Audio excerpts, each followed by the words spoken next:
காவேரியன்ஸ் எல்லாருக்கும் வணக்கம். பொதுவாக செவ்வாய்க்கிழமை அப்படின்னாலே வந்து அது எல்லாத்துக்கும் உகந்த நாள் இல்லை, நல்ல நாள் கிடையாதுன்ற மாதிரி எல்லாம் ஜாதகத்தில் இந்த ஜோசியத்திலாம் சொல்லுவாங்க. பட் இன்னைக்கு செவ்வாய்க்கிழமை பொறுத்த வரைக்கும் நல்ல நாள் சொல்கிற அளவுக்கு ஒரு விஷயம் நடந்திருக்கு. என்னென்னு பார்த்தீங்கன்னா ஒரு சூப்பரான செய்தி வந்திருக்கு. அந்த செய்தியோடு சேர்த்து நம்ம குருஜியும் கூப்பிட்டுருக்கேன். வெல்கம் குருஜி, எப்படி இருக்கீங்க? நல்லா இருக்கேன். ஓகே, இன்ஃப்ளேஷன் டேட்டா வந்திருக்கு. டேட்டா வந்து நல்லா இருக்குது. அதாவது ஏப்ரல் மாதத்தில் பார்க்கும்போது 7.79 இருந்த இன்ஃப்ளேஷன் இப்போ மே மந்தில் வந்து 7.04 அப்படின்னு குறைஞ்சிருக்குன்னு சொல்லியிருக்காங்க. இடையில நிறைய மானிட்டரி பாலிசி வந்தது, அதுக்கப்புறம் இந்த பெட்ரோல் ரேட்டு குறைச்சது, இதெல்லாம் வந்து காரணம் அப்படின்னு நம்ம சொல்லலாம். இதை தாண்டி பார்த்தீங்கன்னா அர்பன் இன்ஃப்ளேஷனுங்கிறது 8.20 இருக்குது அண்ட் ரூரல் இன்ஃப்ளேஷன் 7.76 இருக்குது. ஸோ அர்பன் ஏரியாவில் தான் அதிகமாக இருக்குது. அதுக்கப்புறம் வந்து ஃபுட் இன்ஃப்ளேஷன் வந்து 7.97% இருக்குது அப்படின்னு சொல்லியிருக்காங்க. ஸோ இந்த இன்ஃப்ளேஷன் குறைஞ்சது ஒரு பக்கம் நல்ல விஷயம். இதை தாண்டி பார்த்தீங்கன்னா நேற்று நம்ம ஒரு வீடியோவில் முக்கியமான சில விஷயங்கள் டிஸ்கஸ் பண்ணோம். எனக்கு தெரிஞ்சு இன்றைக்கி நம்ம பேச போகிற விஷயங்களும் அதோட கண்டினியூட்டியாக போகும் அப்படின்ற மாதிரி தான் தெரியுது. அதனால் வந்து நேற்று போட்ட வீடியோ மறுபடியும் ஒரு வாட்டி பார்த்துட்டு வந்து இந்த வீடியோ பாருங்கள், இன்னும் ஈஸியாக இருக்கும் உங்களுக்கு. ஸோ நெக்ஸ்ட்டு என்னென்னா, இப்போ வந்து FDI விட்ராவல் அப்படிங்கிறது நடந்துக்கிட்டே இருக்குது. ஓகேவா, ஃபாரின் இன்ஸ்டியூஷன் ரிசர்ச்லாம் நிறைய பேர் வந்து விட்ரா பண்ணிட்டு போயிட்டு இருக்காங்க. அரௌண்ட் இந்த இயரில் மட்டும் வந்து 1,60,60,000 கோடிக்கு மேலே விட்ரா பண்ணிட்டு போயிருக்காங்க. ஓவரால் அவங்களுடைய கான்ட்ரிபியூஷனுங்கிறதே குறைஞ்சிருக்காங்க. அதாவது 20% மேலே இருந்தது, இப்போ 19.9லேருந்து 19.7% குறைஞ்சிருக்கு. ஸோ இப்படிப்பட்ட டைமில் இந்த பக்கம் அதாவது ரீட்டைல் இன்வெஸ்டர்ஸ் என்ன பண்ணுறாங்கன்னா தொடர்ந்து இன்வெஸ்ட் பண்ணிகிட்டே இருக்காங்க. அவங்க வந்து நீங்கள் போனால் அவங்க ஒன்றும் பிரச்சனை கிடையாது, நாங்கள் இன்வெஸ்ட் பண்ணுவோன்ற மாதிரி தைரியமாக இன்வெஸ்ட் பண்ணிட்டு இருக்காங்க. என்னதான் இருந்தாலும் வந்து இந்த அவங்களுடைய பர்சன்டேஜும் இன்க்ரீஸ் ஆகிருக்கு. ஆமாம், நீங்கள் பார்த்தீங்கன்னா இப்போ டொமஸ்டிக் மியூச்சுவல் ஃபண்ட் வந்து 8.5% அவங்களுடைய டோட்டல் ஹோல்டிங்ஸ். இண்டிவிஜுவல் இன்வெஸ்டர்ஸோட ஹோல்டிங் வந்து 9.7%. ஸோ அதுவும் இட் இஸ் க்ரோயிங். எப்பயுமே FIIஸை பொறுத்த வரைக்கும் நம்ம என்ன பண்ணுவோம்னா ஷேர் மார்க்கெட்டோட தூணுன்ற மாதிரி சொல்லுவாங்க. அந்த தூணே விலகி போகுது அப்படிங்கும்பொழுது ரீட்டைல் இன்வெஸ்டர்ஸ் வந்து அதை பார்த்துட்டு பயப்படாமல் திருப்பி இன்வெஸ்ட் பண்ணுறாங்களே, இதுக்கு என்ன காரணம்? அது ரொம்ப இம்பார்ட்டன்ட் கொஸ்டின் இது. அதாவது இப்போ வந்து முன்னாடிலாம் என்ன பேசிகிட்டு இருந்தோம்னா இந்த ஃபாரின் போர்ட்ஃபோலியோ இன்வெஸ்டர்ஸ் தான் ஒரு என்ன பில்லர் மாதிரி தூண் மாதிரி இருந்தாங்க அப்படின்ட்டு. இப்போ ஸ்லோவாக அது வந்து அவங்க ஃபேடிங் அப்படியே மறைஞ்சிட்டே போகிற மாதிரி எனக்கு தோணுது. ஓகே, ஏன் அப்படின்னா இந்த retail investors and domestic investors, அந்த இன்ஸ்டிடியூஷனல் இன்வெஸ்டர்ஸ் வந்து அவங்களுடைய ஸ்டேக்கை இன்க்ரீஸ் பண்ணிகிட்டே இருக்காங்க. அதுவும் பாருங்கள், லோவர் அண்ட் லோவர் என்ன ப்ரைஸஸில் வாங்கிட்டே இருக்காங்க. அதுதான் ரொம்ப இம்பார்ட்டன்ட். ஸோ இவங்க வந்து நாளைக்கு ப்ரைஸ் ரைஸ் ஆனால் இவங்களுக்கு தான் நல்ல பெட்டர் ரிட்டர்ன் கிடைக்கும் டெஃபினட்டாக. ஓகே, ஸோ இது ஏன் அப்படிங்கிறத நம்ம பார்ப்போம். ஏன்னா நான் வந்து எப்படி பார்க்குறேன் அப்படின்னா ஒரு 3-4 காரணம் இதை வச்சு பார்க்குறேன். ஏன் ரிட்டைல் இன்வெஸ்டர்ஸ் வந்து திருப்பி இன்வெஸ்ட் பண்ணிட்டு இருக்காங்க. இப்போ போன மாதம் கூட 18,500 crores இன்வெஸ்ட் பண்ணியிருக்காங்க மியூச்சுவல் ஃபண்டில். இதை தவிர வந்து டைரெக்டாகவும் இன்வெஸ்ட் பண்ணியிருக்காங்க. ஏன் அப்படின்னா அவங்க வந்து they believe India's growth story. Okay, கிளியராக இந்தியா வந்து ஒரு நல்ல வல்லரசு ஆகும், டெஃபினட்டாக எக்கனாமிக்கலி பவர்ஃபுல் ஆகும். ஏன்னா இந்தியா தான் ஃபாஸ்டஸ்ட் க்ரோயிங் எக்கானமி இன்னைக்கு வந்து வேர்ல்ட்லே. ஓகே, சைனாவையும் பீட் பண்ணிட்டோம். ஸோ அதில் வந்து ஃபர்ம் பிலீஃப் இருக்குது அவங்களுக்கு. ஆமாம், ஜிடிபி கூட 8.something ரீசன்ட் டேட்டா 8% கிட்ட இருக்குது. ஸோ அதனால் டெஃபினட்டாக வந்து தே பிலீவ், டெஃபினட்டாக இந்த க்ரோத் ஸ்டோரியில் பிலீவ் பண்ணுறதுனால டெஃபினட்டாக இந்தியா வந்து இப்போ வந்து ஸ்லைட்டாக செட்பேக் இருந்தால் கூட டெஃபினட்டாக அது ஒரு பவுன்ஸ் ஆகி வந்துடுவோம் வெளியே அப்படின்ட்டு. ஓகே, அந்த இதுதான் இந்த inflation data is a proof. அவங்க எதிர்பார்த்தது அப்படியே நடக்குது பாருங்கள். இன்ஃப்ளேஷன் போன மாதம் வந்து 7.79 இருந்தது, இந்த மாதம் 7.04 இருக்குது. ஓகே, அஃப்கோர்ஸ் இன்ஃப்ளேஷன் வந்து தனிப்பட்ட மனிதனோட இதுதான். ஸோ உங்களுக்கு இருக்க இன்ஃப்ளேஷன் எனக்கு கிடையாது, எனக்கு இருக்கிறது இன்னொருத்தருக்கும் கிடையாது. அதே மாதிரி சிட்டியில் இருக்க இன்ஃப்ளேஷன் வந்து டிஃப்ரெண்ட்டாக இருக்கும் கிராமத்தில் இருக்கிறதோட. ஸோ அதனால் வந்து தனிப்பட்ட மனிதனோட இதுதான் அது இன்ஃப்ளேஷனுங்கிறது. பட் அது வந்து ஸ்டார்டட் கம்மிங் டவுன். ஏன் அப்படின்னா ட்வின் ரீசன் சொல்லலாம். என்ன, மானிட்டரி பாலிசி. RBI வந்து டைரெக்டாக இன்டர்வீன் பண்ணி இன்ட்ரெஸ்ட் ரேட்டு, மணி சர்க்குலேஷன் இதெல்லாம் ஆக்ஷன் எடுத்தனாலையும், அப்புறம் கவர்மெண்ட்டு அதிரடி நடவடிக்கை என்ன அப்படின்னா இந்த ஃபியூவல் ப்ரைஸை கட் பண்ணாங்க. அப்புறமேல எக்ஸ்போர்ட் ஆஃப் வீட் பேன் பண்ணாங்க. தென் சுகர் கூட லிமிட் பண்ணிட்டாங்க, இதுக்கு மேலே எக்ஸ்போர்ட் பண்ணக்கூடாதுன்னு. அப்புறம் காட்டன் ப்ரைஸஸ் இம்போர்ட் டியூட்டிலாம் குறைச்சாங்க. ஸோ அதே மாதிரி வெஜிடபிள் ஆயில்ஸ் அதுக்கு வேணுங்கிற இம்போர்ட் டியூட்டியும் இது பண்ணிட்டாங்க. ஸோ 0 ஆகிட்டாங்க. ஸோ இந்த மாதிரி ஃபிஸ்கல் மெஷர்ஸ் எடுக்கிறனால டெஃபினட்டாக இன்ஃப்ளேஷன் குறையுது. மானிட்டரி பாலிசி விட ஃபிஸ்கல் மெஷர் வந்து நல்லா ஒர்க் ஆகுதுங்கிறீங்க? ஆமாம், டெஃபினட்டாக ஐ ஃபீல் இட். இதுதான் ஃபர்ஸ்ட் ரீசன். அதாவது க்ரோத் ஸ்டோரியை ரிட்டைல் இன்வெஸ்டர்ஸ் நல்லா புரிஞ்சுக்கிட்டாங்க. அது டெஃபினட்டாக உண்மையாகணும் எதிர்பார்க்குறனால அவங்க இன்வெஸ்ட் பண்ணிக்கிட்டே இருக்காங்க. நிறைய மெட்டீரியல் அவைலபிள் டுடே. அதாவது கண்ட்ரி பற்றி, ஃபாரின் கண்ட்ரியை பற்றி லிட்ரேச்சர் சொல்லலாம். பேசிக்கலி டேட்டா வந்து நிறைய அவைலபிளாக இருக்குது. யூடியூப்பில், கூகுளில், அதர் மெயின்ஸில் வந்து நிறைய டேட்டா அவைலபிளாக இருக்குது. அதனால அது வந்து அவங்களுக்கு யூஸ்ஃபுல்லாக இருக்குது. அது படிக்க ஆரம்பிச்சிட்டாங்க, அனலைஸ் பண்ண ஆரம்பிச்சிட்டாங்க. ஸோ இதை வச்சு அவங்க இன்டர்பிரட் பண்ணுறாங்க. என்ன, ஓகே டெஃபினட்டாக இது வந்து உண்மையா இல்லையா, இது கரெக்டா தப்பா அப்படின்னு தெரிஞ்சுக்கிறாங்க. தெரிஞ்சுக்கிட்டு அதனால சரி டெஃபினட்டாக வந்து ஒரு ஷேர் மார்க்கெட்டில் ஒரு பெட்டர் ரிட்டர்ன் கிடைக்கும், இன்ஃப்ளேஷன் பீட் பண்ணுறதுக்கு இதுதான் ஒரு நல்ல சான்ஸு, நல்ல பிளேஸ் அப்படின்னு சொல்லி அதில் இன்வெஸ்ட் பண்ணிட்டு இருக்காங்க. Second reason. தேர்டு ரீசன் என்ன சொல்லுவேன்னா டினா அப்படின்னு சொல்லலாம். Okay, there is no alternative. இதை விட்டா வேற இது இல்லை. நீங்கள் பேங்க்ல போய் இன்ட்ரெஸ்ட் கேட்டு பாருங்க, 3%, 4%. உங்களுக்கு ஷேர் மார்க்கெட்டில் டெஃபினட்டாக 8-9% கிடைக்கிறதுக்கு சான்சஸ் இருக்குது. லாங் டேர்மில் இருந்தீங்கன்னா ஈவன் 13-14% கூட கிடைக்கிறதுக்கு சான்ஸ் இருக்குது. ஸோ அதனால there is no alternative. So அதனால் இதிலே இருக்காங்க 100%. இப்போ ஃபாரின் இன்ஸ்டிடியூஷனல் இன்வெஸ்டர் எடுங்க, அவன் வந்து இந்தியாவில் மட்டும் வித்ரா பண்ணல, மற்ற நாடுலேருந்தும் வெளியே போயிருக்காங்க, மித்த கண்ட்ரிலேருந்து வெளியே போயிருக்காங்க. அப்புறம் அவங்க கண்ட்ரிலேயே நிறைய விற்கிறாங்க வேற. இப்போ யூஎஸ் பார்த்தீங்கன்னா அவங்களுடைய ஈக்விட்டி மார்க்கெட்லேருந்தையும் நிறைய வித்துட்ருக்காங்க. ஏன் அப்படின்னா அவங்களுக்கு வந்து ஒரு ஆல்டர்னேட் அவைலபிளாக இருக்குது. எங்கே டெட் மார்க்கெட்டில் இருக்குது அவைலபிள். ஈக்விட்டியில் வந்து இன்றைக்கி அமெரிக்காவில் வந்து 5% தான் ரிட்டர்ன் கிடைக்கிது. ஆனால் இதில் வந்து 4.4% தான் கிடைக்கிது டெட் மார்க்கெட்டில். இருந்தாலும் டெட் மார்க்கெட்டை ப்ரிஃபர் பண்ணுறாங்க, ஏன்னா மார்ஜின் வந்து ரொம்ப தின்னாக இருக்குது ரெண்டுக்கும். ஸோ அவங்களுக்கு ஒரு ஆல்டர்னேட்டிவ் இருக்குது அவங்களுக்கு. பட் இந்தியாவில் இருக்க இன்வெஸ்டர்ஸுக்கு என்ன ஆல்டர்னேட்டிவ்? ஷேர் மார்க்கெட்டை விட்டால் வேறு ஆல்டர்னேட்டிவ் இல்லை ஒரு பெட்டர் ரிட்டர்ன் கிடைக்கிறதுக்கு. அதனால வந்து ரிட்டைல் இன்வெஸ்டர்ஸு ஷேர் மார்க்கெட்டை நம்பி இன்வெஸ்ட் பண்ணுறாங்க. ஓகே, அது ஒரு ரீசன் நான் பார்க்குறேன்.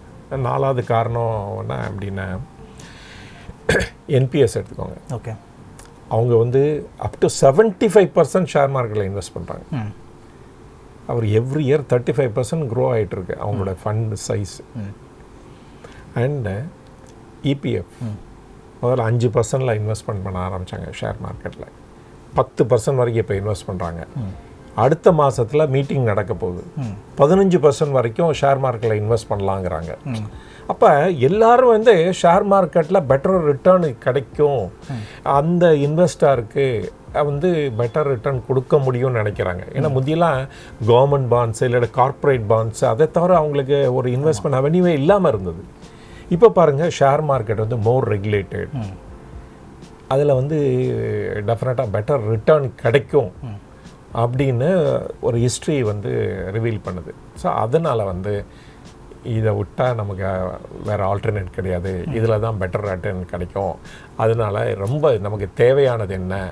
பேஷன்ஸ். ஓகே, ஆனால் இபிஎஃப் விஷயத்தில் இன்னொரு விஷயம் நம்ம நோட் பண்ணணும். என்னதான் வந்து அவங்க இந்த பக்கம் ஷேர் மார்க்கெட் இன்வெஸ்ட் பண்ணாலும் இன்னொரு பக்கம் இந்த இன்ட்ரெஸ்ட் ரேட்டெல்லாம் குறைச்சிக்கிட்டே இருக்கிறாங்க. அதனால தான் இப்போ வந்து ஷேர் மார்க்கெட்டில் அவங்க இன்வெஸ்ட் பண்ண ஆரம்பிச்சிட்டாங்கன்னா மேபி அதோட ரிட்டர்ன் வந்து பெட்டராக இருக்கும் இன் ஃபியூச்சரில். ஓகே, டெஃபினட்டாக அந்த 8%, 8.1% தான் இப்போ கொடுக்குறாங்க. அதுக்கு முந்தின வருஷத்தில் 8.5% கொடுத்தாங்க. பட் இப்போ ஷேர் மார்க்கெட்டில் more and more fund invest பண்ணும்போது டெஃபினட்டாக அதில் ரிட்டர்ன் பெட்டராக கிடைக்கும். அப்போ வந்து டெஃபினட்டாக பெட்டர் ரிட்டர்ன் கிடைக்கும். ஓகே, ஸோ வெயிட் பண்ணி பார்ப்போம். வெயிட் பண்ணி பார்ப்போம். குட் பேட் அண்ட் அக்லின்ற மாதிரி நேற்று நம்ம அந்த கான்செப்டில் பேசியிருந்தோம். வாரன் பஃபெட் சொன்னதை வச்சு நல்ல கம்பெனி, பேட் கம்பெனி, அதுக்கப்புறம் ரொம்ப மோசமாக இருக்கிற கம்பெனின்ற ரேஞ்சுக்கு.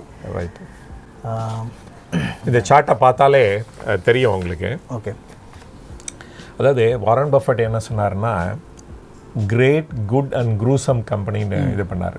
ஆனால் நம்ம ஊரில் வந்து நமக்கு ஈஸியாக புரியப்படுறது என்னென்னா குட் பேட் அண்ட் அக்லின்னு வச்சுக்கலாம்.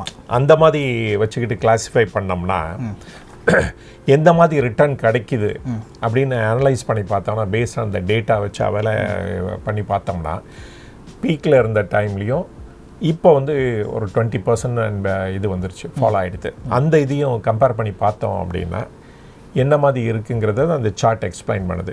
சரி, இந்த குட் கம்பெனிஸ் வந்து டூரிங் த பீக் பீரியடுக்கு வந்து 2 to 3 டைம்ஸ் ரிட்டர்ன் கொடுத்துருக்கு. ஓகே. ஆனால் இப்போ அது வந்து ஃபால் ஆனதில் வந்து 10 to 12% குறைஞ்சிருக்கு. ஓகே. அந்த பேட் கம்பெனின்னு சொல்கிற அந்த இது வந்து மாடரேட் க்ரோத் தான் இருந்திருக்கு அண்ட் மாடரேட் ஃபால் தான் இருக்குது. அண்ட் த அக்லி கம்பெனிஸ் அது வந்து செமையாக இருக்குது, 15-20% கூட சில ஷேர்ஸ்லாம் போயிருக்கு. ஆனால் இப்போ பார்த்தீங்கன்னா நியர்லி 40-45% குறைஞ்சி போயிடுச்சு. ஸோ இது வந்து என்னுடைய ஓன் வே ஆஃப் இன்டர்பிரேட்டிங் இது மார்க்கெட்டு. ஸோ அதனால் வந்து ஒவ்வொரு இன்வெஸ்டர்ஸும் அவங்க வந்து இந்த மார்க்கெட் ஃபாலை வந்து எப்படி எடுத்துக்கிட்டு இன்டர்பிரேட் பண்ணி அவங்க செயல்படுறாங்களோ அதை வச்சு தான் அவங்களுடைய ரிட்டர்ன் கிடைக்க போகுது. ஓகே. ஸோ இது வந்து என்னுடைய வியூ ஆன் தட். இதில் பார்த்தீங்கன்னா எப்படி வந்து இந்த குட் கம்பெனியை அனலைஸ் பண்ணுறோம் அப்படின்னா லைக் ஃபார் எக்ஸாம்பிள் இந்த page industries and Bajaj finance, TVS lab, இதெல்லாம் பார்த்தீங்கன்னு வச்சுக்கோங்களேன், இது ரைஸும் வந்து ஃபினாமினலாக இருக்காது, அதே நிமிஷத்தில் ஃபாலும் வந்து ரொம்ப அடிமட்டத்துக்கு போயிருக்காது, 40-45% அந்த மாதிரிலாம் போயிருக்காது. ஸ்டடி கம்பெனி, நல்ல வெரி குட் பர்ஃபார்மிங் கம்பெனிஸு, ROCலாம் பார்த்தீங்கன்னா ஒரு 20%+ தான் இருக்குது இதுக்கெல்லாம்.